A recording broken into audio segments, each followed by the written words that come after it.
دی تاسو د ریاضي استادان یاست او غواړئ ریاضي چې دی په اسانۍ سره مطلب ولیکئ، نو تاسو د دغې میتود څخه استفاده کولی شئ.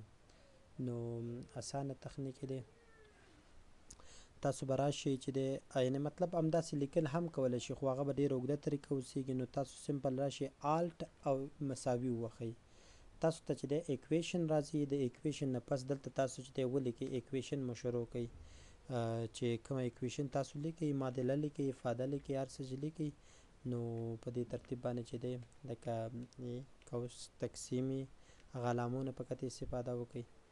نو A جمع B قوس بند کې او که سپیس ووهئ هم صحیح دی.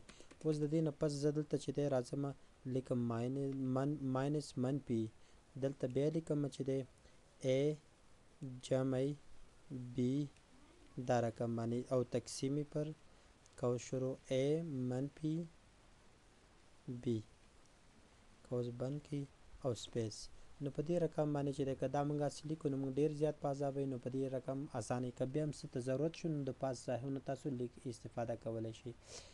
نو دی اسانه مطلب د شارټکټ طریقې ده.